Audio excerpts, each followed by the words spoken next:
Episode number 12 of British Strength Radio with Tania George. If you'd like to support the generation of future content of British Strength Radio, head over to britishstrengthmagazine.com and subscribe to British Strength Magazine. We have the brightest minds in the UK strength sports scene writing for the magazine, and we have interviews with the best UK strength sports athletes. Tania George, the first woman in the UK to total 500 kilos raw. With knee wraps. With knee wraps. Well, raw in general, no? It has to be specified, apparently. How are you doing, Tan? I'm good. How are you? Very well, thank you. Good. So, would you just like to tell the listeners a little bit about what you've done within powerlifting? Yeah. I was the first one to total 500 kilos in the UK without knowing that it was a thing. And if it hadn't been for Dave Jenkins and a bet with Matthew Beanham, I wouldn't have even known it. I wouldn't have even known it was a thing, even though it looks like I do on the videos. So myself and Matt Beanham had a bet and a race to get to 500 kilo total. It was just an arbitrary number. Didn't even think anything of it. And you won. And I won. And I won. I think only by default because I lifted the day before he did. So yeah, it was a big thing. And to be fair, on the day, I thought I was going to get somewhere round about. I thought somewhere between, in kind of like the top 480s, maybe 485. 487 and a half, something around that. I thought if I have a really good day I can maybe get 490. I absolutely expected Matt to pan me, but I'd worked out the numbers that I thought were at some point possible for me to get to 500, because I do lots of different plans of how to get to routes to different things, and by this, I think on the second bench, I came off on the second bench and I turned around to Paul and I said, I'm doing the 500 today. I just knew that the numbers were there and I knew it was a good day, and I didn't think I'd have another day. Like, everything was right. The training had gone really well. I was mentally prepared just to have a good total. We had some really good lifters lifting. It was the European Championships. Yeah, it was 2015, wasn't it? Yeah, 2015 European Champ. Yes. And it was just a really good atmosphere. And if there was ever anywhere to, Corinne Ingman was lifting.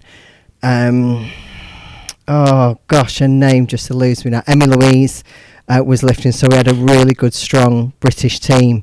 And you could see sort of like on the scoreboards that we were up there putting up some really good numbers. So we just we all went for it. And to top all of that, the top three, so the podium for the overalls was an all British female lineup. So I think Corinne got first, I think I came second, and Emmy came third, or vice versa, the other way around. Emmy got second, I got third. I honestly can't remember. I just remember looking, and it was the podium. And it's like, this is a good podium to stand on. Yeah, I think the quite a significant thing there is that all three of you are, I guess, somewhat retired from lifting. I mean, I don't want to count anyone out who might be competing in the future, but I mean, like, for anyone who's listening to this who's new to powerlifting or strength sports, I mean, don't even know who we are. Well, that might be the case, but fair enough. I think it's important to note that, like, just because if you don't know who someone is, it doesn't mean that they weren't great lifters in the past. No. I think Corinne's gone on to do. Is she a female physique pro? Yeah, I'm not hearing anything through my headphones. Okay. Is that lighting up on the? What do we want lighting up? Your mixing desk is picking up.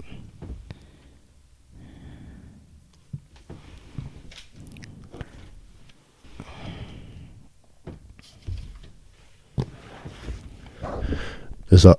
Yeah, that's come back. That was really odd. Oh. Corinne. Yeah, Corinne Very good. Corinne is a female physique competitor now, yeah. And I think Emma Louise is just the entrepreneur of the of the century, and she just does so much. And I know she's got a little girl now as well. I think the thing that all three of us kind of have in common is that it doesn't matter what we did, we kind of immersed ourselves in it fully, and fully committed to something. And I don't even consider it to be retiring. So what am I retiring from? Nobody was paying me. I'm still very active in the sport. I still coach. I think we found just other things that piqued our interest. And if you want to compete at powerlifting, you want to compete at a high level, and be as competitive, because one thing that all three of us was supremely competitive, even against each other, which was great. You know, that was awesome. So everyone was kind of like pushing each other in that way. And I think you have to commit to something if you want to be great at something. I'm not going to say I was great. I was pretty good.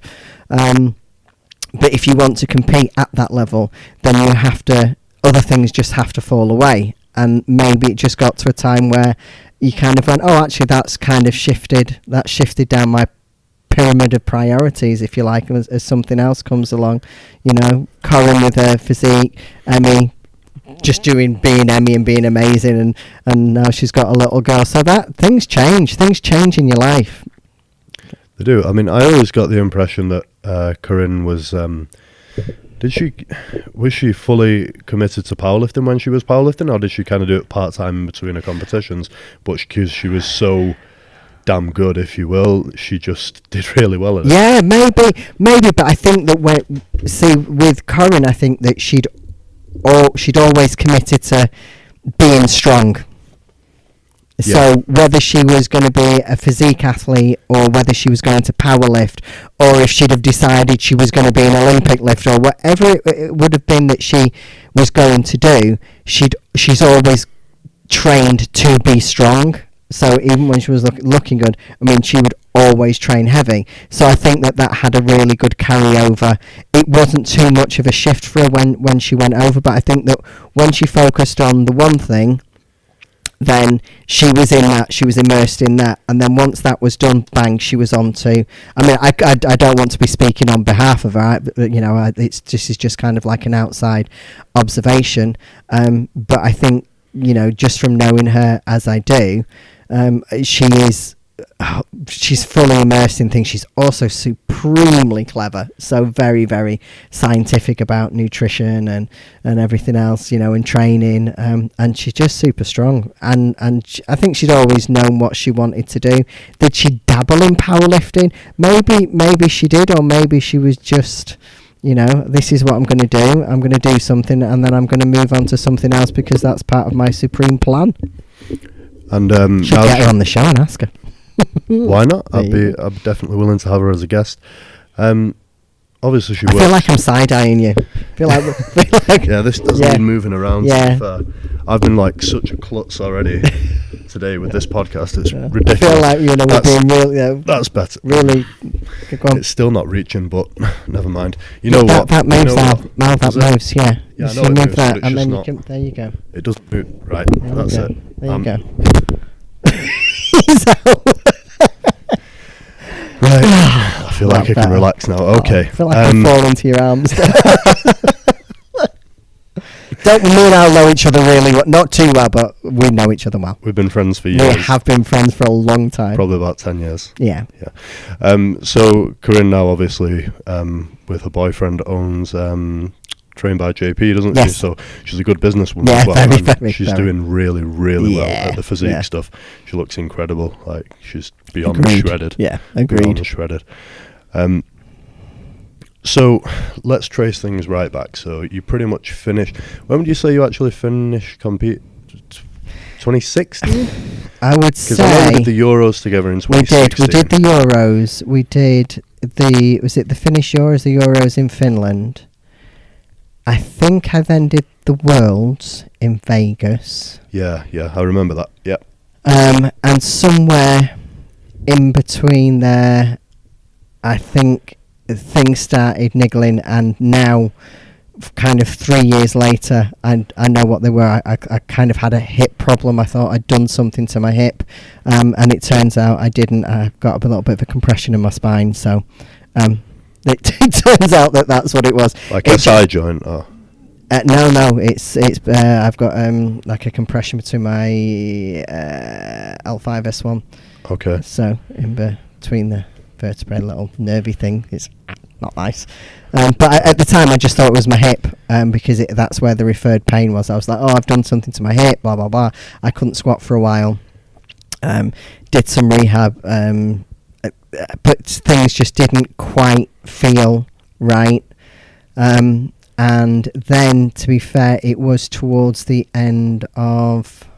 I didn't have any competitions planned after the Worlds, and then my mum got really poorly. Literally from one day to the next, my life changed, my priorities changed. So the time that I needed to spend training just wasn't there anymore, as well as running the business, running the online training, and other stuff that I do. There was certain things that I didn't want to give up, and I would have had to have done to compete at the level that I compete at, or I would compete at, because I can't do something half. It's impossible. I just can't do it. That's just not in me. Yeah, and to go beyond the level that you actually achieved as well at that point would have been difficult, wouldn't it? Yeah, I think so. It would have been impossible. I wouldn't have been able to have. When we were talking very briefly about this before, that the amount of time and effort that you have to put in to compete at a top level is it's non-negotiable. It's not of a negotiation. Everything else would fall by the wayside. So for me, my training was in my diary. So the days that I trained, that time was blocked out of my diary. If someone came to book in to train, they would be booked in outside of that. So that took priority over everything. I can honestly say I never, ever missed a training session, ever. If I was poorly, I would do a something. So, and I never really got ill. So if I was injured, I'd find a way around doing stuff. So even if it was rehab or prehab, or that I would never walk away from something and go, oh, I couldn't do that. And I certainly, even if we were on holiday, if we would go away, we would train. Or if there was a big competition coming up, I didn't go away. That's not the time. That's not the time that we planned in. So that the training was absolute priority, and then it came to competing. Our holidays, we'd go to competitions. But I suppose being with someone like Paul, he's very understanding of that, because that was him. Yeah, that was him absolutely. too when he was competing in bodybuilding and in powerlifting. Mm-hmm. And we'll get him on the podcast as well to yeah, explain definitely. all that And I'm going to say, I'm very fortunate. I don't think I should consider myself fortunate. I think it should be the norm. But I think Paul he really is the exception to the rule, in that he fully understood, okay, that this is what has to be done. And it's not about being understanding. That's just the way it is. If you're going to do something, then he's always going to be there supporting whatever crazy idea I've got of doing stuff. And then like I say, my mum got ill, and that was it. Boom, from one day to the next, I literally stopped training. My priority then was doing whatever it was, my family stuff. I don't want without going into detail, but also we have businesses to run, and we have bills to pay, and we only had a finite I only had a finite amount of time in my day. And the things that, if you like, that my job is coaching, and so that the time that I had to be spent on the business, and that had to be prioritized. And I was just building up my online training, which I never ever thought I would do, and now I absolutely love.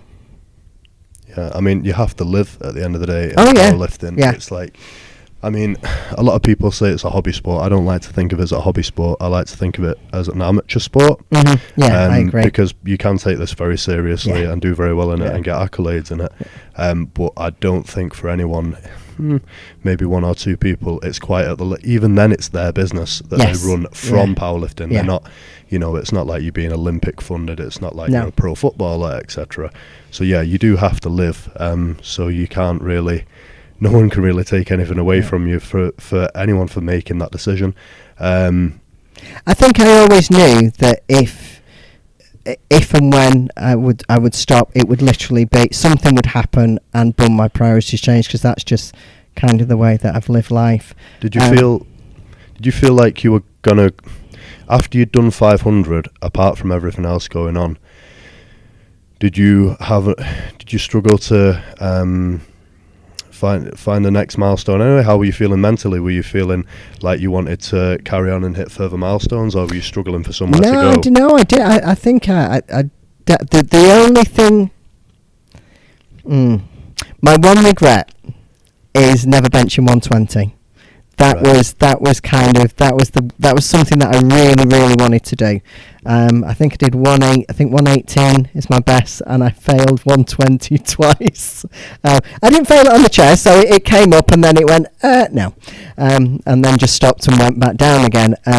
But when I unracked it, as I was taking it down, I thought, both times this is happening. This is going. Then popped it up and then it stopped. It's like, no, not today. and not the time after either. So I think that was probably out of everything, because I love benching and I still love benching. It's my absolute favourite. I think that and if I ever did come back, it would probably just be bench only, because I think I'd be able to warrant. I think I'd be able to warrant being a specialist, because I think if you're going to do single lift, you better be good at it. Yeah. But also just time wise, and that's not to say that people who just do specialise in one thing have it easier. They certainly don't, because like I say, it should be you should be something. You should be doing something special. Another thing, and I think that had kind of been playing in the back of my mind. Which was something I thought we would address as well, is I just didn't want to take the gear anymore. Right. Dead simple. We'll move on to more of that later. Yeah, that's we'll absolutely. properly We'll in depth cover it. So don't just press pause now and listen to something else on Spotify. We're going to talk about drugs, but but like tracing things back a little bit. Mm-hmm. How did you actually, when and how did you start powerlifting? I started powerlifting through Emma James. Did some training, did a dabble at bodybuilding, which was really funny, because I think yesterday on my timeline, some pictures that I had taken after I did my bodybuilding show. Oh God, I was so rubbish. I was rubbish. But I did something that I never ever thought I'd do, and that had a massive impact on me. Just kind of, I saw something through, and I did something I never thought I'd be able to do. I loved being on stage. I thought that bit was just amazing. And I think that then set me up to kind of fully commit. I found out what I didn't like, and what I didn't like about the bodybuilding is I didn't like feeling weak. Right. And I felt as weak as a kitten. I had a relatively... I think now my perspective of strength has shifted quite significantly. So now I think I'm very, very weak. But if you were to take me out into the general populace of other 49-year-old women, I'd still probably be pretty strong. You'd snap them all in half. Probably. Only if I really wanted to. But I feel much weaker than I used to be. So it was Emma. I can't even remember, we were doing some training. I think we had kind of like a women's seminar here at the gym that had like a load of mixed stuff going on, and Emma just kept on saying, you're strong, you're really strong, you should powerlift. Just before I did my bodybuilding comp, I kind of said to Paul, when I've done this, I think I'm going to have a little bit of a go at powerlifting. So I competed in bodybuilding, I think 2010. Was it 2010? Yeah, 2010 in the September. And then in the February, I did my first powerlifting comp, and I did it equipped. Right. Okay. So, going back to the bodybuilding. Yes. What did you think about, apart from feeling weak, which is obviously an effect of the diet, Mm-hmm. what did you think about the rest of the diet? Because I obviously I was here then, and I experienced you going through the diet. I thought... I'm not going to say I found it easy, because I didn't. I really like my food, but I found it easy not moaning about it, and I found it easy not... I don't think I ever really complained and kind of went, oh, I'm hungry, and oh, it's because I'm dieting, and I've only got 20 grams of carbs, and I just kind of got on with it, and I think that's because of Paul as well, because that's Right. how Paul diets. He never, ever would do the... kind of put what he chose to do, he would never put it on somebody else. So when he was dieting, and even if he was, he was super lean, I'd quite happily sit there and eat a pizza, and while he was there drinking, I don't know, whatever horrible concoction he decided he was drinking, tuna fish and grapefruit or something like that. And that was kind of like, that's your choice, and he'd always made that very, very clear, just from when we first got together. So I think that I didn't know any other way, and I was also kind of, well, it's my choice. It's not that I can't eat. People go, oh, I can't eat that. You can. You're choosing not to, and there's a big, big difference. But I also think, and this is a little bit of a curveball, I ate very, very strictly due to religious restrictions in a previous life, where I would literally only strictly eat halal. So that was by choice. Right. So you mean that on the bodybuilding diet, you're no longer you no longer ate halal when you were... Oh no! I became a born again heathen way before that. So you mean that you were able to eat strictly because you'd already... Yeah, I think so. Yeah, I think so. I think that it was just kind of... Because that, again, when I was eating halal, it wasn't a case of, oh, I'm not allowed to eat that. It's a case of, I choose not to eat that. That is my choice. And I found that it was almost like a transferable skill. So I could just... It's like, it's not that I can't eat it. I'm choosing not to. It's there if I want to eat it. And it's self-inflicted. Yeah. I'm not going to whinge about starving when it's self-inflicted, but I hated every bit of it. Yeah, like that's what I was going to go on to. Did you find it hard? Did you find that lack of energy and lack of like when you're that stage when you just become more tired and your temper gets worse? I just couldn't be arsed. I just couldn't be arsed with people or speaking to them. Yep. Or having chit chat. I would just kind of like look at people and just think, shut up, I don't want to speak to you. But I think one thing that it made me quite aware of, and I don't know if you found this, was how people really like to talk about themselves. So if you've not got the energy to talk, or you just can't be bothered, you don't actually have to be part of a conversation. Mm-hmm. And because you literally just let someone talk. Yeah, just throw them a hook, and it can be, tell me about yourself. I mean, I remember having a telephone conversation, and I kind of did it on purpose, where I think in 45, 50 minutes, I said to another bodybuilder, oh, how are you? And for 45 minutes, they spoke about themselves without even asking. I was like, oh, yeah.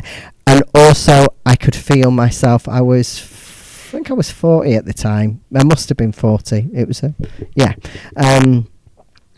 I found myself having really dysfunctional thoughts about food. Right. And I'd kind of thought, you know what, I've got to 40 and I've never had any food issues or problems, and I really don't want them. And I knew what my brain was doing, and I knew what was happening, and I think I was still lucid enough to recognise that the thought patterns that I was having weren't very healthy at all. And Can you give me an example? Obsessing about food and thinking about, how much I wanted to eat something, and just like literally, thinking, oh, if I do this, then I'll be able to eat that. And it just wasn't right. It just wasn't, and I couldn't stop it.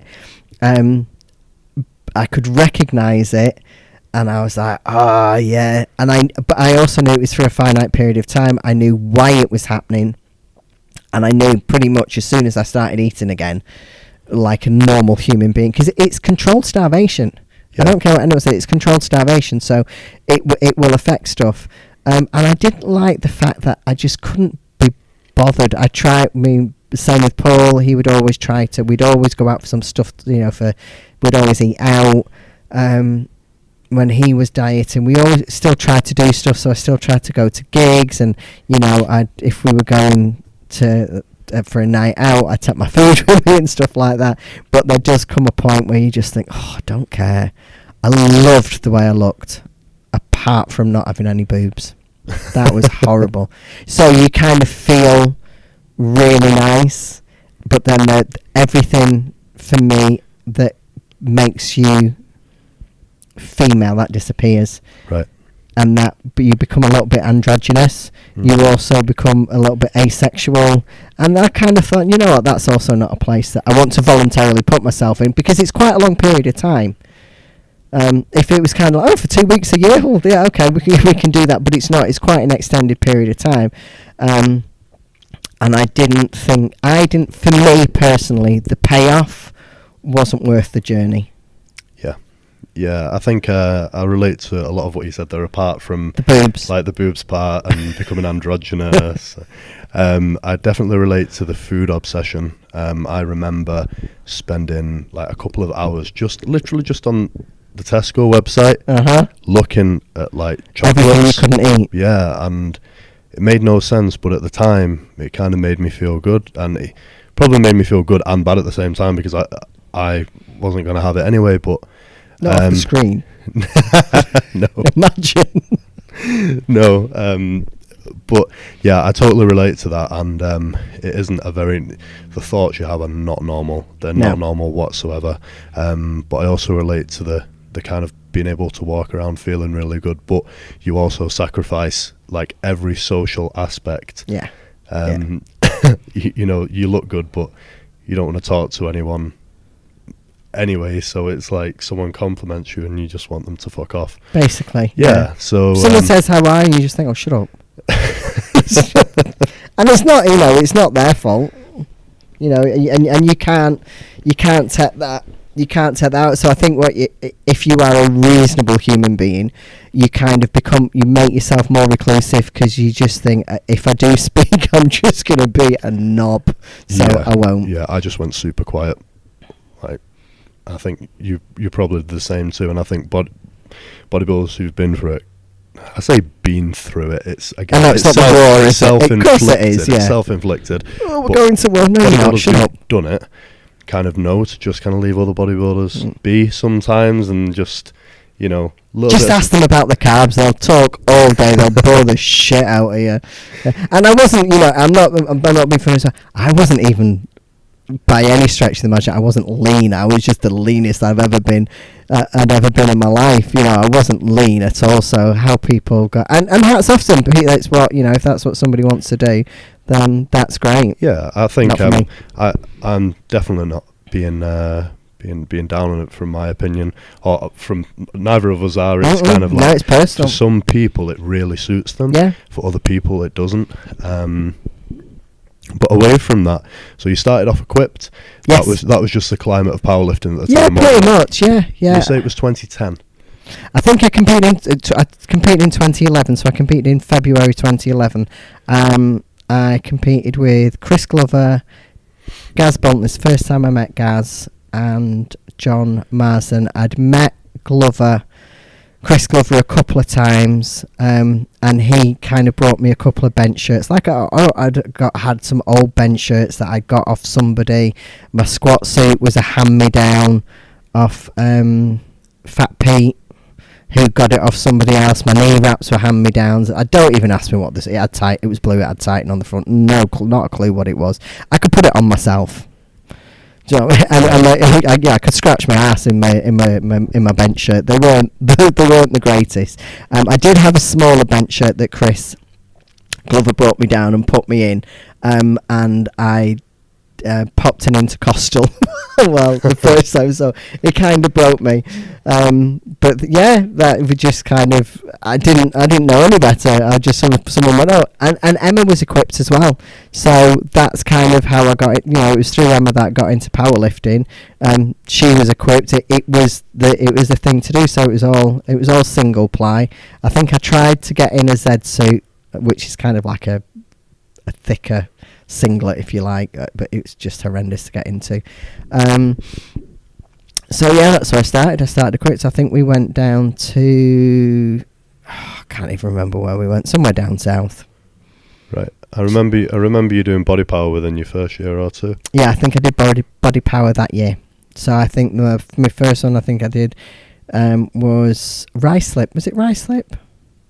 I remember where it was. So Paul literally threw, because I think Paul must have been about 3 weeks out from a pro show. So he was dieting at the same time. We got to the gym at something like 6 o'clock in the morning, and 3 guys turned up who I only knew Chris Glover, turned up in this, I don't know, it was like a Micra or something like that. And he's like, there you go, love, go in the car with these strange men. It was almost like waving like an orphan out on the back, just driving off with these, and they just took great care of me. Me and Gaz Bolton have been pretty much best buddies ever since. Yeah, Gaz is a legend. Yeah, he's been around the sport a long time. A long time. That's he's another still going. thing. Yeah, it's another thing that people who are just kind of like coming in now, you do have to know who these people are, not to give them any kind of, I don't know, not to boost their ego, but there's the guy who's just there. Another one is Lee Gordon. Yeah, the guy's an encyclopedia, and people just think he's just some guy helping his lad. And it's like, you have no idea how good this man was and what he knows. Whatever he says, just sit there and listen. And Gaz is the same. There's people who've been around for a long time. They don't have the blogs, and they don't have the social medias, and they don't do the online and they don't do any of that. They've got little bits of paper in their back pocket, or written down on note paper, whatever their training is, and they know their shit. Yeah, and I think it's somewhat of an achievement to be able to just kind of be still going. Yes. Because I think a lot of people, we were just saying this before, I mean, you know what? No, I've got nothing against anyone who stops doing the sport, but there are a lot of people who stop doing the sport, you know what I mean? Yeah. And because it can be hard to keep up with, either because so. You suffer injuries. I think a lot of the guys who end up being very good suffer big injuries. Yeah, they do. The risk is high. Yeah, even in raw powerlifting, obviously. Yeah. And it doesn't pay the bills. No. It does not pay the bills. And sometimes I think that there is a realisation, it's like, shit, if I hurt myself, I'm not going to be able to pay my mortgage, because I'm not going to be able to go out and do whatever it is that people's day jobs are. And that's a big thing, So I think sometimes when that's weighed up, you go, okay, it's just not worth it. Yeah, I remember like one of the first interviews I did for the magazine, print interviews with Dell. He's one of the people who's been around for ages, someone whom I kind of really respect and want to probably end up a bit like him when I'm his age. I still want to be doing it. And he was saying like that he might go back into equipped when I asked him the question, but he said the risk of injury, it's like, the thing is, it's playing with his kids. Yeah. Do you know what I mean? Yeah. Like, it can be really, really, really bad. And a lot of people who tear the quads and stuff, they can be lucky to get back, Very much. I mean, was it Rick? I'm really Jones. Rick Jones. Yeah. At the British. Oh God, I was refereeing it, and he still has problems. He's still got problems. And that was 3 years ago. Seems like it. Yeah, I think it probably about 3 years ago. What a nice guy. Yeah, and he's been through I've never met him, but yeah, he seems like a lovely guy. But he really went through the wars with it. Yeah, absolutely. Massively. Yeah, just that was it. He was going down on a squat, and I think he was trying to come back, and then boom, it just pop. He was down, he was on the floor, there was nothing. And he was lying there, and it looked like I was really heartless. There was a reason for it, and it was like, while he's still in shot, everybody just grab a limb, pick him up, and get him off the platform, because in a little while he's not going to want to move. And I think we took his knee wraps off, and he was kind of, how bad is it? And I was like, my name's Tania, and your legs popped. You know, it was, but the whole way through it, it was so nice. It took ages. It's not a long story. It took ages for an ambulance to come. And didn't he have to get the ferry? He had to get the ferry or something. Yeah, didn't he? he was from Jersey, so he had to get back somehow. And throughout it all, he was just great. He wasn't. I think I'd have had a major strop, and he didn't. He was just a really nice guy all the way through. But kind of going back to everything that we've said, you know, he's there. He's, you know, he is back training. I think he wants to come over and do Tattooed and Strong. Because he can deadlift still, can't he? Yeah, he can still deadlift. Yeah. Yeah, that'd be good. Good to meet the guy. Yeah. But, you know, that's it, kind of going back. When big things go, it's not just, oh, you've had an accident powerlifting. It's like, oh, you've had an accident powerlifting. You're laid up for 2 years, potentially. I mean, he's had surgery. He nearly actually lost his leg. Yeah, he nearly lost his leg. They were talking about amputation at one point. And in fact, I think at one point he was almost requesting it. Obviously, I don't want to speak on his behalf, but he's like, just get rid of it. It's not worth it. And that must be such an absolutely horrific, crazy, unthinkable position to be in mentally. Yeah, absolutely. You know, so you know, I've always said, you know, take your lifting seriously, enjoy it, but remember, this isn't a cure for cancer. It's not. Don't take it that seriously, because it's really not that important. I'm probably going to get slated for that, but I'm not asked. Yeah. At the end of the day, everyone has to have a viewpoint on stuff. Yeah. So I've never been known for putting my viewpoint across. It's just mine. And I think I pretty much ask everyone this who does Equipped and then moves to Raw. Why did you move to Raw? It was easier. Right. It was easier to train. So I wasn't in a gym full of Equipped powerlifters, and they all kind of had to come over here. Yeah. Like, didn't they? If you wanted to. Yeah. We all kind of like had to travel around. So to get in the squat suit, or to get in my shirt, or there just had to be it felt like there had to be so many people around, and I think it was coming up to second Body Power. Might have been second, but no, it must have been my third Body Power. And I just kind of put the kit to one side after we'd done the British or whatever it was, and I just thought, oh, I'll just train Raw, and just carried on doing that. And then just before Body Power, maybe, I don't know, a few weeks before, whenever it was, I was like, oh, I'll put my shirt on, I'll just get back in my shirt, and I was just like, no, it was too much faffing. It was just too much faffing for me. It was too much faffing for me on my own. Yeah.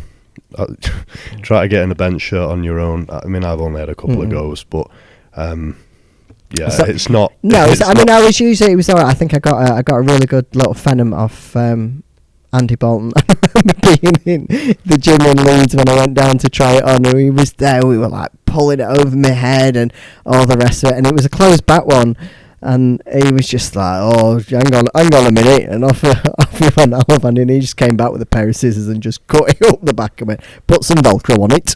It's like, and taught me how to get in it. I was like, oh my god, that's so much easier. Yeah. I mean, obviously it's possible, isn't it? And I've just thought of then Tony Cliff, the way he trains Equipped on his own. It's obviously possible. Of course it is. It is possible, but I was just. But it's better. It's probably if you're doing certain things, I imagine probably multiply. Mm-hmm. You're gonna need a team, right? I think probably. So. Yeah, I think so. And it's just silly things. It's things like board pressing and there were just certain things, and I was just like, look. And again, and it's not. It wouldn't have been fair on me to get frustrated with other people who I would have expected to be somewhere because of something that I wanted to do. Yeah. And the training Raw was going really well, and I thought, oh, okay, let's see how this goes. And I did. So I think the only lift I didn't outdo raw would have been my bench. I think my best bench was 130, 135 or something like that. And my best raw bench was 118. But I out deadlifted and I out squatted anything that I did. Well, that's equipped. pretty amazing then, really. Not really. I was just a shit equipped lift. Okay, fair enough then, fair enough. But it's good in terms of your personal progression there. Yeah, I that think you've been able to do that, because not many people would do that. Like No. a squat suit, I know you only had like an old one and whatnot, but it does give you quite a lot, doesn't it? Yeah, Squat it suit. did. I think a I bench think, shirt gives you quite a lot, Yeah. as long as you can use Yeah. it. I Not- don't think a deadlift suit gives you very much. No, I think sumo it can do. Only I've so. never really tried it conventional, because I'm not convinced. I think even sort of like the top guys reckon they get, and you can see it. You can see it on the opening numbers. You can see it on the opening numbers when people put openers in, equipped or multiply it, and it's like, yep, there's your squat, there's your bench, and your deadlift's about 20 kilos maybe over your bench. It's kind of like it just doesn't give you as much. I think I was speaking to Andy Bolton once, and we reckoned about maybe about 20, 30 kilos tops. yeah, Even kind of like the and that's the big boys. So that's what I feel like I could potentially get out of mine if I pursued that thing. That's what it feels like. It gives you off the floor. Yeah. But you've still got to lock it out at the top. Yeah, and exactly. But do you know what? That's the same thing with a shirt. You've still got to lock it out, and the rules for equipped lifting are no different than they are for raw. Your elbows have got to be locked out. It has to be the same. So there is only so much the equipment. And I think it's a different style of training, and it's kind of like rugby league and rugby union. It's rugby, but it's different. There are different skill sets, but the end goal is the same. You try to score tries in both games, but the kind of the tactics of getting there are a little bit different. And the athletes will be different too. Like there'll be different body shapes, and they'll have different fitness attributes which need to be like accelerated in one sport and kind of like not as important in the other. Absolutely. Yeah.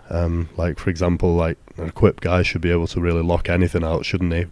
You know what I mean? Yeah, like have should be able triceps of to. steel, really. Stuff like that. So let's go back again from powerlifting. It's like time travel. It is. Yeah. But yeah. So your early life. Oh my God! You've had an interesting life, haven't you? This is why I said we had like a lot to talk about. Oh right, okay, yeah, yeah. I've had a few. I've had a few interesting lives. Which one do you want to talk about? Well, you want to talk about the God years? I know that you grew up in Rochdale, so that might not be the most interesting. That's not the most interesting at all. I went to school with Lisa Stansfield's sister. Who? Lisa Stansfield's sister. The name rings a bell. She's a singer. Okay. To be fair, you probably weren't even born when she was. No. But she's making a bit of a comeback now. We should go and see her. Probably at, I don't know, Rochdale Labour Club or something. No offence, Lisa, you're really, really good, by the way. You are excellent. Let's go on to the next life. When I went to Germany. Yeah. Okay, I went to Germany. For what reason? Not just for a holiday. No. That's not what we're talking about. I went when I was 18. I decided I was going travelling, and I got a job in a hotel in Germany. So I ended up in Germany. Ended up in a place called Goslar. Stayed there for a year. I had a crazy year.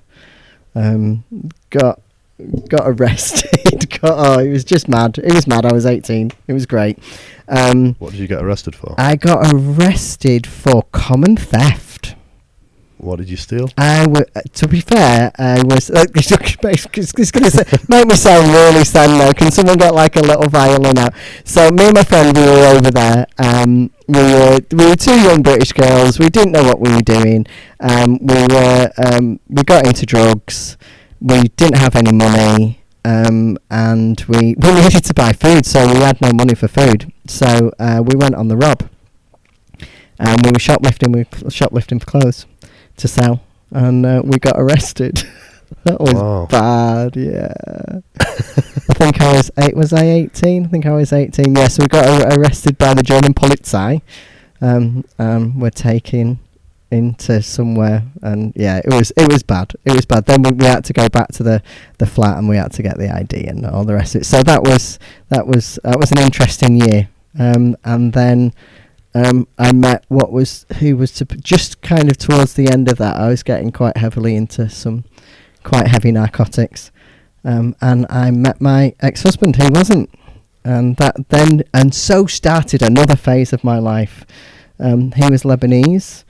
We got married, I converted to Islam, and I lived as a Muslim for 10 years. Lived in Beirut. Yeah. Wow. And was that that was a very condensed version. Was that an easy conversion over to Islam? Were you all for it back then, or was it just kind of? Do you know what? I kind of I was 19. He had big brown eyes. Do you know what? And I kind of always say, to his credit, he probably stopped me getting into quite into hardcore drugs. I think that part of my life could have gone quite just on my personality. Because if I do, you know what I'm like, Al, if I do something, I'm like, boom, I'm in there. If I'm going to be a drug addict, man, I'm going to be a really good one. So I think that kind of stopped me from doing that. And you just go native. You just so when I learned to speak Arabic. So I speak German and Arabic and English, obviously. And I just immersed myself into whatever it was that was there. And after what that was just the way I lived.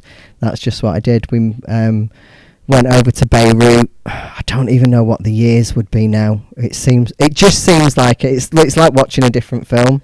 I'll bring some pictures in one day and I'll show you. So I was like hijab, halal, the whole.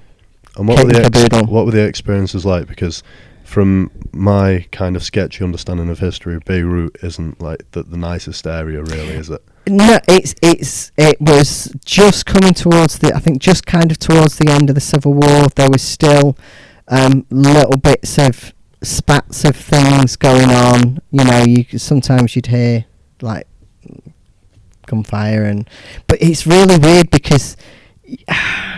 Did it not scare you? No, because you're part of your surroundings, and it's literally how everybody else reacts to something, and you literally go native. I still speak relatively good Arabic, but I spoke really good Arabic. I spoke really good, like a colloquial. Everyone used to ask me kind of like, what village are you from? Because I had a really strong southern Lebanese accent. Go figure. That probably sounds like the equivalent of Scouse or something like that. There's nothing wrong with the Scouse accent, just saying. So yeah, I've had tea with members of Hezbollah, and I've met some quite high up clerics and stuff. So yeah, I don't know. That was just the way it was. Okay, and potentially quite a personal question, but no, you can ask. Why did you decide to come back? I have children, and I think at some point I started thinking, what are you doing? Really, what are you doing? But I had children, and I always knew that if I was to ever leave, then my children would I'd either have to leave them or they'd be kidnapped. So there was no option for them to come with you. No, even though it might have even meant like a better life in the UK. Would it? Well, they were originally, and that kind of hangs out. That leaves as a mother. It leaves a lot of. You think long and hard about what you're going to do. And I was over here. I kind of wheedled it somehow. I don't even know how. That I was over here. I was over here with the kids. And by the way, if anyone's listening to this and starts feeling sorry for me, don't. It's just life. Things happen. You crack the fuck on. So don't. It's not a not without my daughter kind of story. I'm over it. So you just kind of, you know what the consequences are, and I knew what the consequences were. And one thing that there was two things that I wasn't prepared to do. One, I wasn't prepared to say to my children, "You can never see your dad again." Mm-hmm. And the second thing I wasn't prepared to do is I wasn't prepared to put them in a position where they could be coming out of school one day and just disappear into a car and not know who that was. Right. So I chose for him to have custody, and I didn't see them quite a while. But they're great, they're grown up, and they're grown up, and they're quite happy, functional Lebanese children and adults. So they grew up in Lebanon, and they're happily Lebanese. Yeah, I mean, that must have taken a lot of courage for you to do. Do you know what I mean? I can't imagine it was. Well, you've already alluded to the fact that it wasn't an easy decision. No, it's not an easy decision. It really isn't an easy decision, and I think more than it affected me, it really affected my family. Right. Quite heftily. Looking back now, I don't regret it. I don't regret the decision that I made at all. Well, you still would have been there, wouldn't you? Do you know what I mean? Yes, yeah. You would have literally, I think a lot of people, they end up stuck in the same situation. Yeah. Just, it's paralysis by analysis, isn't it? Yeah, very much so. So scared to do something that you end up just staying there. Yeah, I mean, it could have, there would have been a better ideal scenario than him deciding that I wasn't going to see the children, and then that was fine. If that was the decision that he wanted to make, then that was kind of his decision to make. He would have seen it as me about if we were to look at from his perspective, I abandoned my children. So it depends on how you look at something, and I'm sure that to this day that's probably how he views it. And to be fair, that's probably to an extent that's probably how my children view it as well. They were very young, 4 and 8, 4 and 9. So they have a very, very different perspective of how and what was going on. But I knew I was living a lie. I just knew I was living a lie, and I thought I just can't.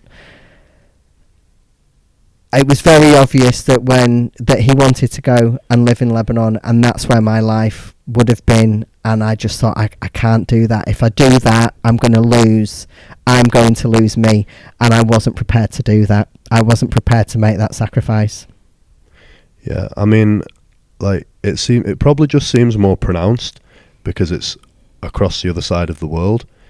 Yes, it happens here all the time. It happens here all the time. People don't get judged. It happens here all the time, but mate, it happens here all the time. Usually in reverse, in that the mother will get something happens and people fall out for whatever reason. Mum gets custody of the children, and then refuses to let the father see the child. I don't care, love. You've fallen out with them. It's not the kid's fault. Yeah. We've got a gym full of guys. So I generally hear boy stories or the boys' perspective over girls, and the amount of times that people have been in and they've not been allowed to see their children because their partners don't want you, and unless it's for a reason of safeguarding, a reason of safety, there is absolutely no reason on this earth why one parent should refuse a child to see the other parent. That is their parent. You slept with them. Yeah. So that kind of enrages me. We've really sidetracked it. Yeah, no, it's definitely not best for the kid. No, not at all. And even if two people aren't together, they should do the best to still call a parent. Yeah, you're adults. Yeah, you're the two adults in this situation. Sort your shit out. Absolutely. God, we should maybe open a column. Okay, so. So I then became a born again heathen. When you came back to the UK, I'm guessing there was somewhat of a gap before you met Paul. Yeah, there was a bit of a gap. Yeah. I became a really good born again heathen. I went out and partied my arse off.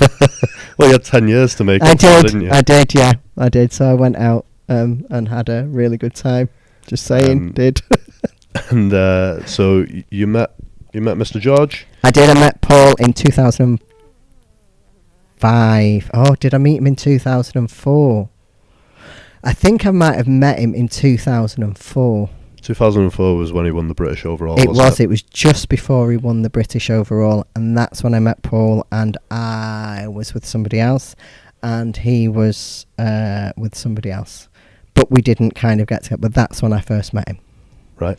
And then I bumped into him in 2005 or the end of 2004. And yeah, we kind of got together a bit after that. Okay, so from what I understand, you were spending like quite a lot of time around the gym, obviously, because Paul is there all day. Yep. Yeah, I gave up my day job, retrained as a massage therapist, and opened up a massage practice here. Mm-hmm. And what led you to get into actual like training? I was stuff? Bored.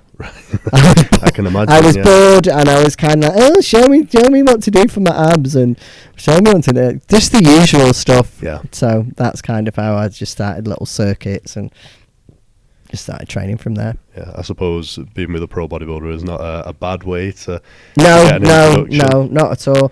And I think there was no. There was kind of like no buffer. It's like, oh, this is the way, and you just straight away you're around strong people.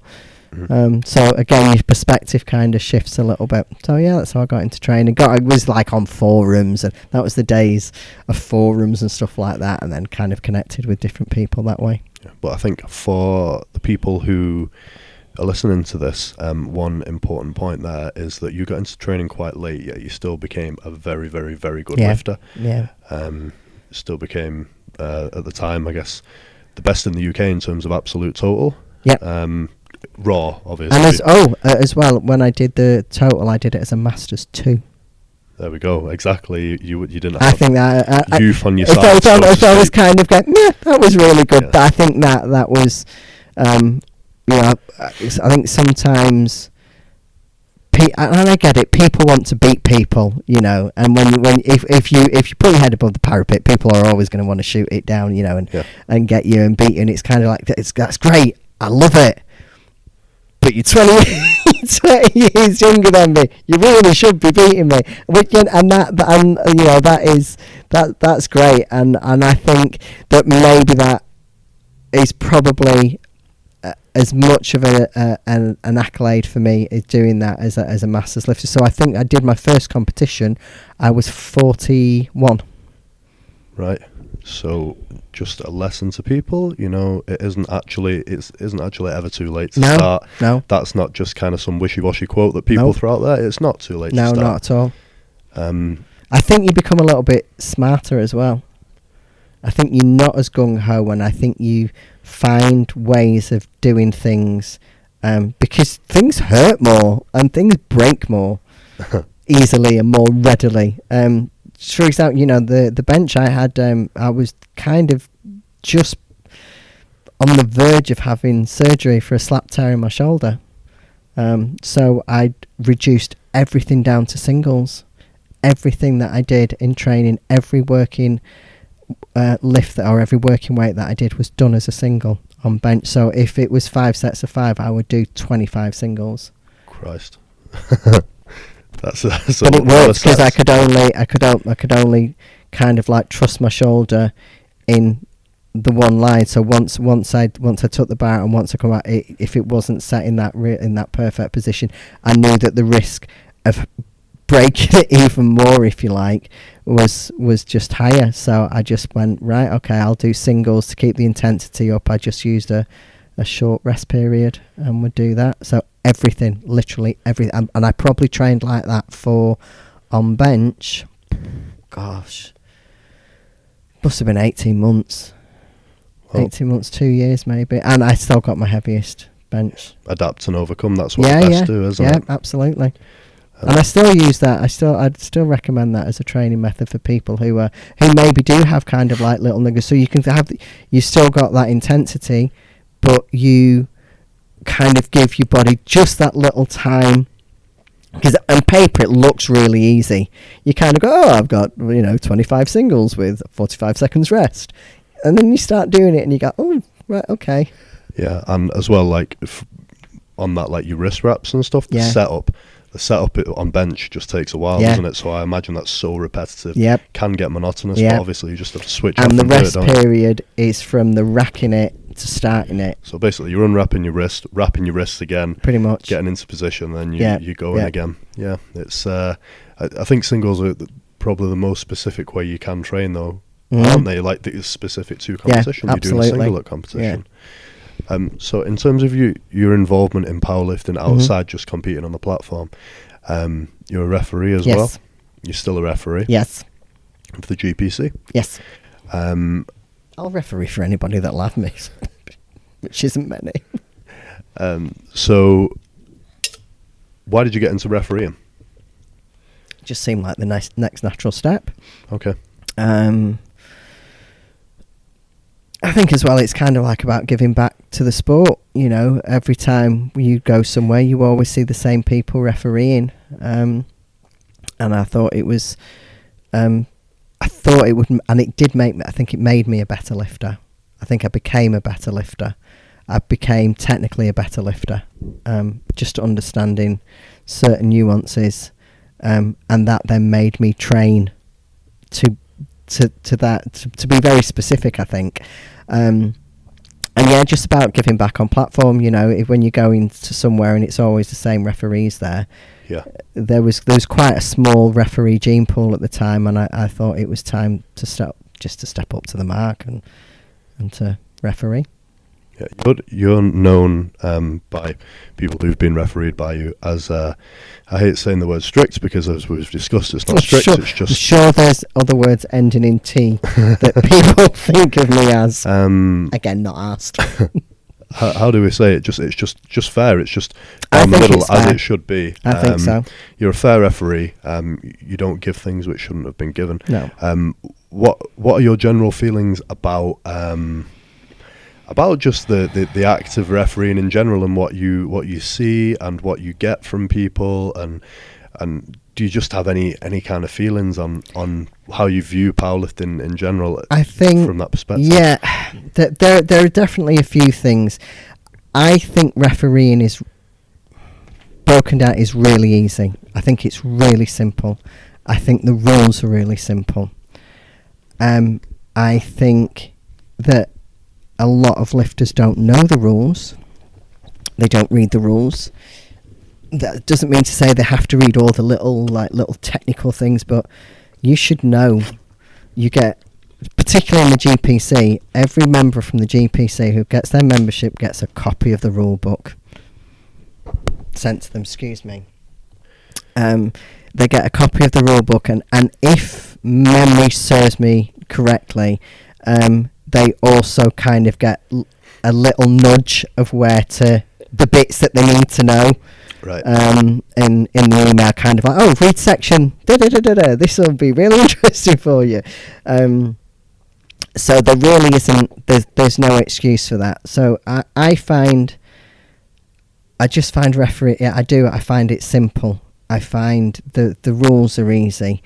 I don't think there is an interpretation of the rules. I think, and I think there's no such thing as IPF depth. Wow, that's really difficult to say. And GPC depth or BPU depth. It's the same. They should all be the same. It is. You read the rule books. Yeah. Because I have. It's the same. The only place that they differ across federations, a certain technicalities like a start command or having to have your feet flat on the floor. The actual execution of the lifts is the same. Yeah, it's powerlifting as it should be. Yeah.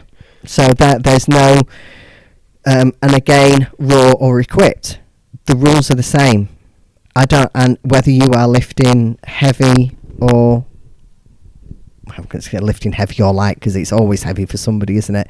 The rules are the same. I don't care what's on the bar. The rule doesn't change. You don't get a bonus point because it's 350 kilo. Sorry, but you don't. You don't get. It's harder to see.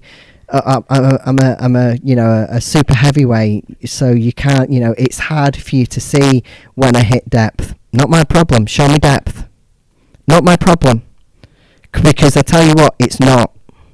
Because you get super heavyweights, and I remember being I think it was Vegas, and when you get sort of like the big, they'll kind of, whether it'll be a soft lock or a soft lock at the knees, or like a high squat, or whatever it is, you always get that one that comes in and sets the benchmark, and you just think, oh, dude, you've just fucked it for everybody else, because you've literally just shown that it doesn't matter. I don't care what your size is. And you know what? If you are a super heavyweight and it's harder for me, it's not harder for me. That's up to you. That's not on me to see or to guess when you hit depth. You have to show me. Yeah. Simple. It really, really is. And I think the part of the problem is there's an attitude of lifters to see what they can get away with. When it should be going, what do you want? What do you want? As a referee, what does the referee want? They want 1, 2, 3, 4, and that should be your tick list. Yeah, I mean, you've echoed a lot of the sentiments that Sam put forward there. From obviously, he's saying it from a lifter's perspective, someone who's just competed. But like you say, there shouldn't really be much to argue about. No, there isn't. It's a fairly black and white topic. I think so. And also, what you should remember is, as a lifter, most of those people that are sat in the chair, and I would say 99%, have lifted, are lifting. They have been red lighted. They are you. You know what I mean? That's it. I've been been red lighted probably for every red light. I've not been red lighted for. So I've been red lighted for my bum coming up. I've been red lighted for depth. I've been red lighted for not locking out right on deadlifts.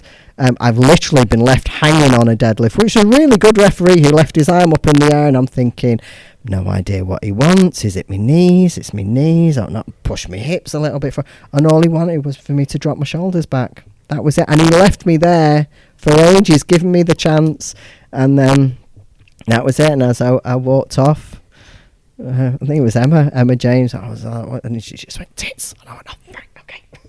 You just need to stick your chest out and drop your shoulders. So there's nothing. But I went back so that's the same referee in, where were we?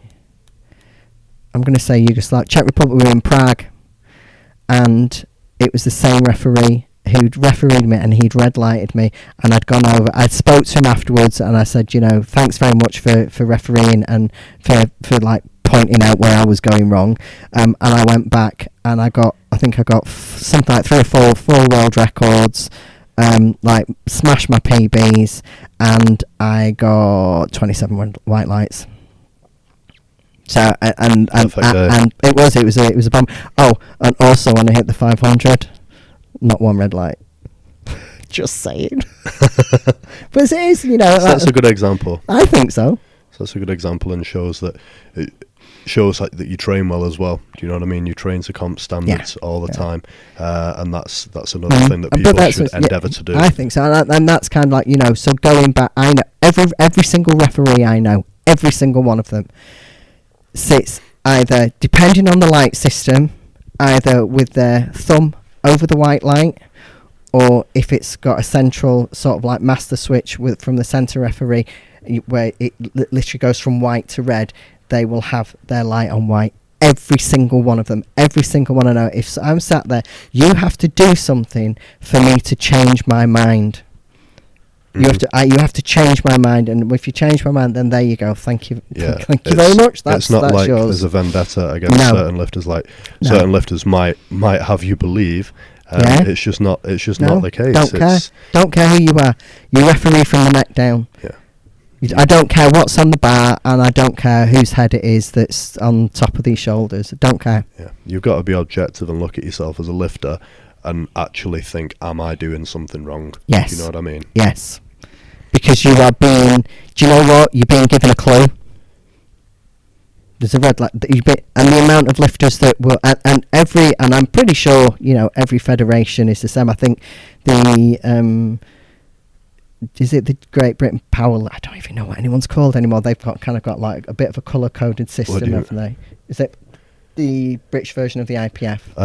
They're called British powerlifting now, Right, but they used okay. to be called the GBPF, didn't they? Right, yeah. So I think they've got kind of like a little bit of a light system going on. I don't know. But any of the referee, I know, whether it be a GPC ref or a BPU ref, if you get a light, say, what was that for? And they will say, your bum came off, your foot moved, I don't know, you didn't lock out properly. They will tell you why. Yeah, I know what you mean now with the British powerlifting or IPF. They've got I think they have a yellow light, don't they? Like on internationals, right? Okay, they'll have like this like yellow light or something. I could be talking shit here, and someone will be listening like, Alex, wrong. But it's kind of like a technicality or something. Yeah, I think so. All right, that might. There is a something. I know that there's some kind of system. I don't know what this is. They've not got flags. You know what I mean? They have a jury as well at international competitions, don't they? I think they do. I think where you can overturn a lift or something, but I'm not involved in that federation, so if I don't know, that's why I don't know. But that's anyway, fair enough. Yeah, but like I say, every referee will and should be able to. If you're a referee and you've given somebody a red light and they come over to you, you should immediately be able to tell them why. You don't have to do an explanation. You just have to say the reason that you failed them on a lift. In my opinion, your foot moved. Mm-hmm. Your bum came up. Depth. When people say, oh, how much? Well, you know what? You're either pregnant or you're not. So you're either in or you're not. It doesn't matter how much. You're not in. If you should know where it is. You should know where depth is. And I think we've all kind of got doing the squats. So we've gone. You kind of go, oh God, that was high. Yeah. I think that's kind of like a reason. Like when I'm competing. Was that your phone? Yeah, it was. I think that's just like it was basically saying that. We can see it in the mirror. I think it's still recording there. It's just saying that it's 20% battery left, which is plenty, really. I think when I'm competing, when I sometimes go deeper than I have to on a squat, sometimes because it buckles me, but sometimes because I'm more conscious of hitting depth at comp. Mm-hmm.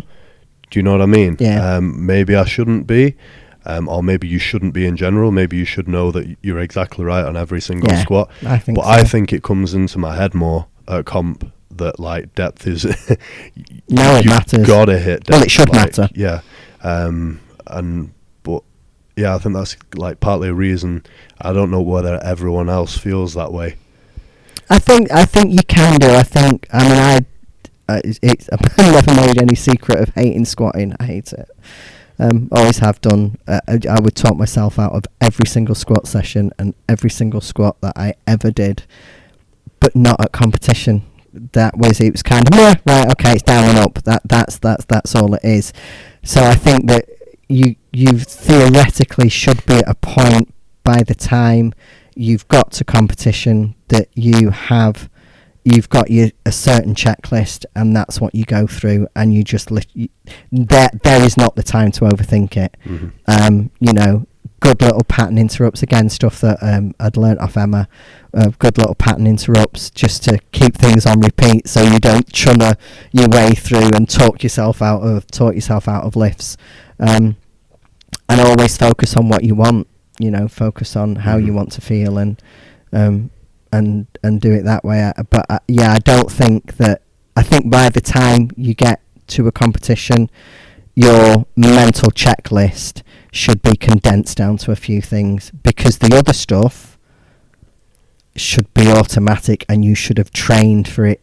So I'm a real believe that when shit comes to shove, you'll revert to your path most travelled. And if you have trained in a certain way, and then when you come to do a 1 rep max, you're really pushing yourself, then your body will just go down that groove. It will auto. So if you haven't trained to, to everything, to every tiny little element of where your feet are going to be, where your hands are going to be on the bar, how are you going to breathe, how are you going to brace, how are you going to feel the floor through your feet, just absolutely everything. And if you've trained to squat high, if you've trained to touch and go, if you've trained to soft lock and then, I don't know, if you've trained to take the bar up to the top and then drop it, if you've trained to, this is another thing that I keep seeing, this first jerky pull on a deadlift, when the plates leave the floor, boom, red light.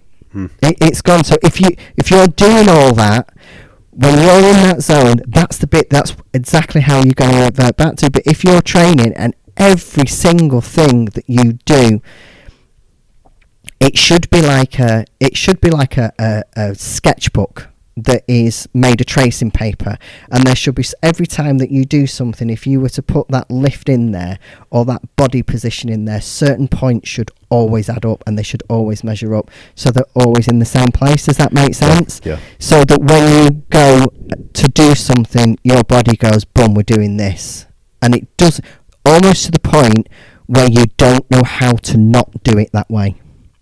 You don't know how. Have you ever known when you just go, I don't know, or try to show somebody something wrong? I'm like, I don't know how to do that. That's not to say, I did everything perfectly, but even assistance working on, doing like pull downs, or if I was doing like training triceps, I'd be really focusing on retracting my shoulder blades and keeping my chest up and bracing at on leg press bracing. I think on leg press, like really realizing how much bracing powers through and frees up other muscle groups, because there are certain things that if you don't engage them, your body's really adaptable and other things will take over.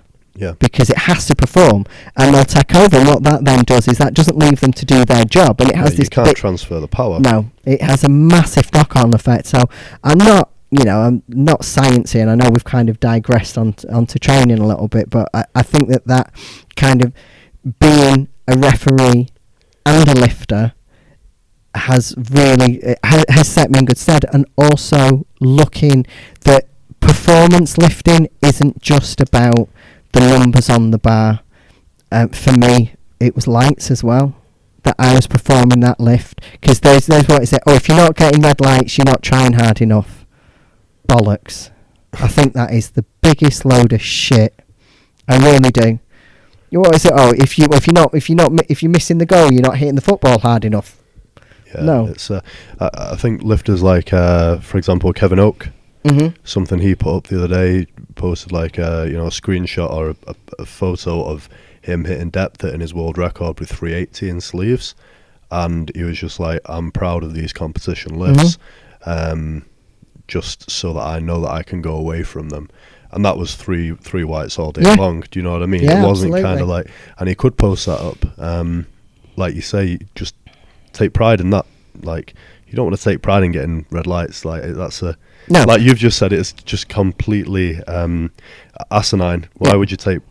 The only, I think, is if you really go and you just don't get it. If you either get 3 red or you get 3 white. Yeah. Yeah, and you will get, sometimes you are hit on a technicality, and that would be then that's something you kind of go, right, I'm going to go and I'm going to put that right. That's obviously something that I need to work on, because that's really, they are little red flags, so that would be something, and it would also be something that I would write down in a performance plan. So I would have my routes to where I wanted to go, how I wanted to get there. I would have different routes written down to get from A to B, if you like, or A to B to C. But then I would also have what I would accept light-wise.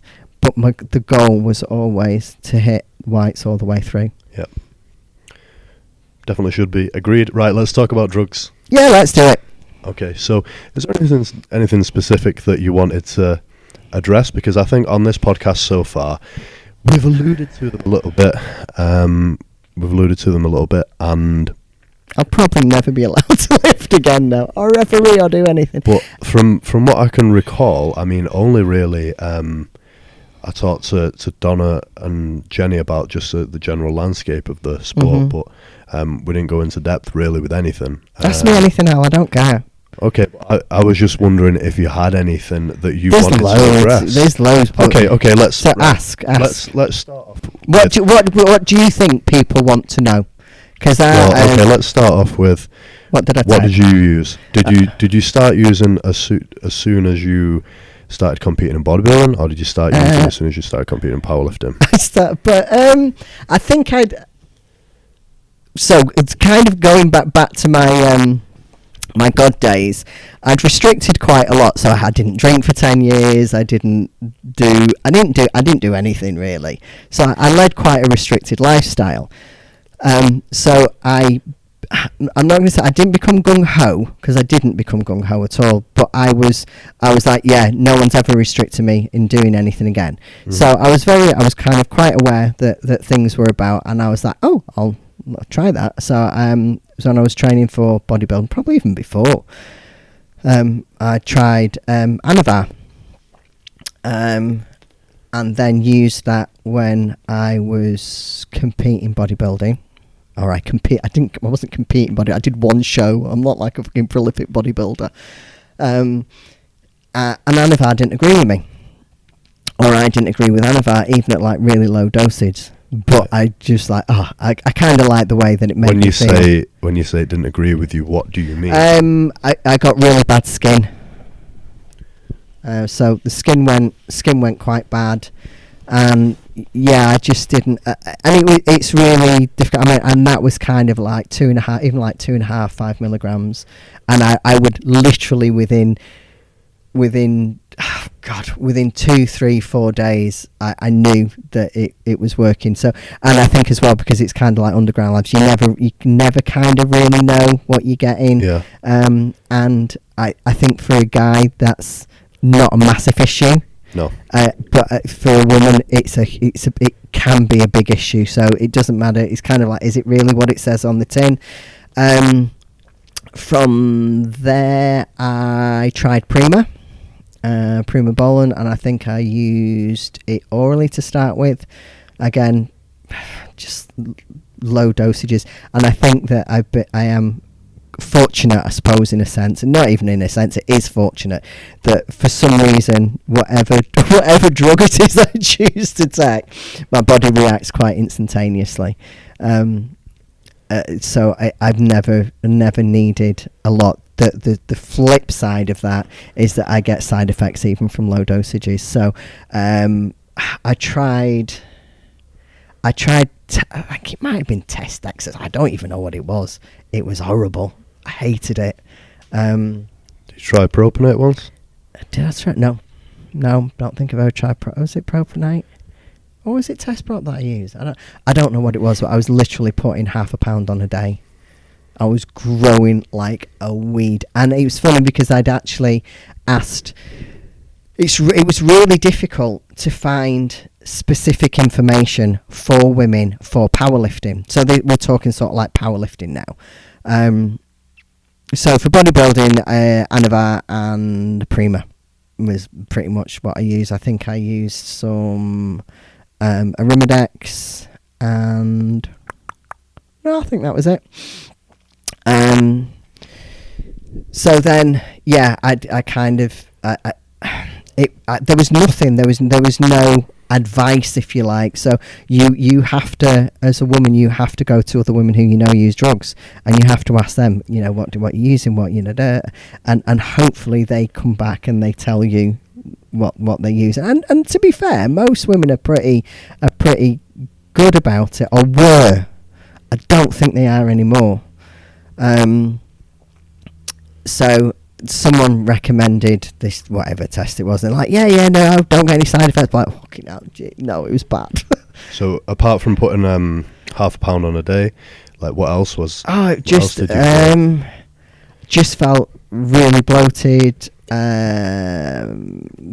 Became quite sort of like dark and hairy. Didn't turn into a gorilla, but do you know what? And this is, I was kind of like in two minds about how honest to be about side effects. But one thing that everybody, and the best bit of advice that I was told right before when I was like, I don't know whether I'm going to say, he said, you have to accept that if you are going to take drugs, you will get side effects. You have to accept that. Mm-hmm. There is no way around that. So people who say they didn't get any, bollocks, it's bullshit.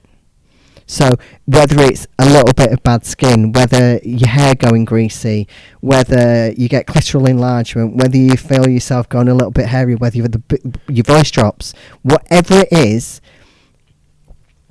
it's not something else going on. It's not, you've not got a cold, you've not, do you know what I mean? It's not. It's drugs. They have, some of them are, I'm not going to say they're reversible, but they peak and then they back off again. And some of them don't. My voice has changed forever. So there are videos of me on YouTube training with Paul, and my voice isn't like this, but my voice isn't like it was 3 years ago.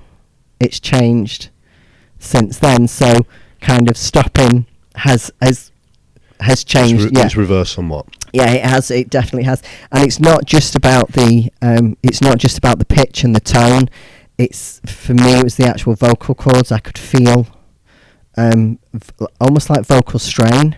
Right. So if I talked a lot, my voice box would really hurt. So what we're getting from this is that you did not hammer. You did not hammer gear. No, not at all. So going back into competing, so lifting wise, and I don't know, I'll probably get every record I ever set taken off me, but this is the way it rolls. I would use Anavar probably up to 10 milligram tops, and Prima Bolin I would use half a mil.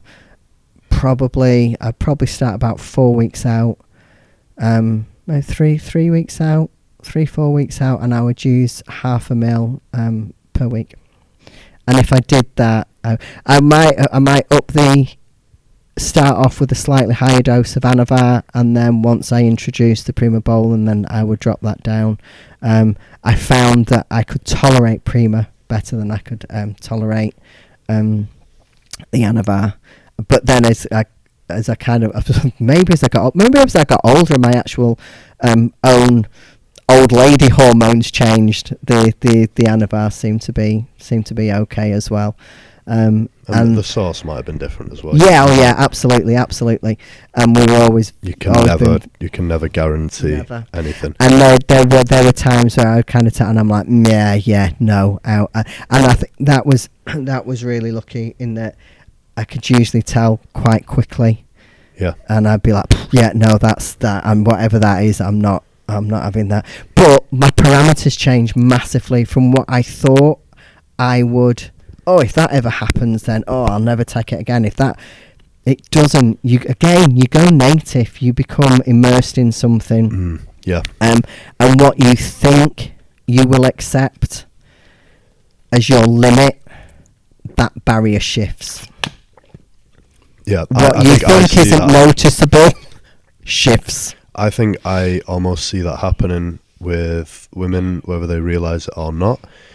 That's the thing, you don't know whether they realise it or not and whether they're okay with it or not, but I get the feeling that a lot probably think that they look and are quite normal. Mm-hmm. And it's not. And it's that there are bigger things happening than they realise. Yeah. And I think so. So you've obviously... And I wouldn't not do it again.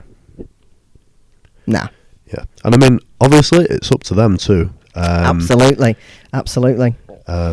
It's one of those things, like, if they regret it, then that's quite...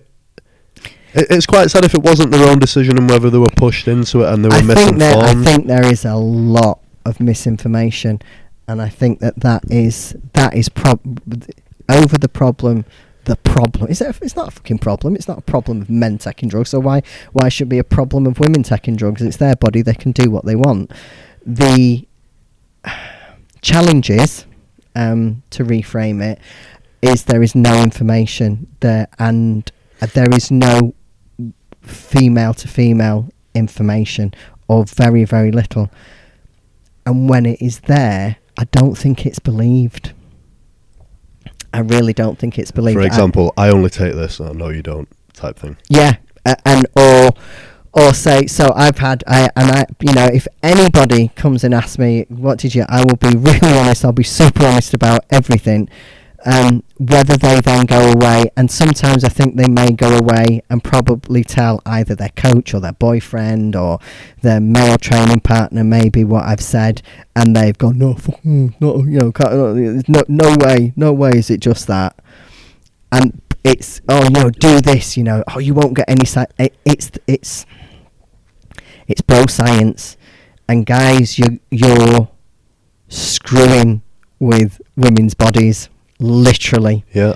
You know, do not give advice on something that you know nothing about. You cannot know the way it affects her, and there is some really, really bad advice. And I know there's bad advice because I see it. I see it, and it shouldn't. Is it bad advice, or is it or is that the choice? I don't know. And if it is, then go. It's advice, and I guess that they have to make a choice based on the advice, and it's ultimately their responsibility. Yes. But at the same time, I think like guys should back off. Yeah, it's give information if you have actual information, actual knowledge about it, but don't actually try to sway a decision, because you don't know what you're actually affecting in the future. And that's why, like, with my clients, I really like the fact that they're almost, I think all the females, I could be getting this wrong, but they're exclusively like GBPF or British powerlifting lifters. And it's kind of like, right, well, it doesn't even enter the equation that you're going to be taking drugs. And I like to kind of keep it like allegedly. That. That's very sweeping, but I go.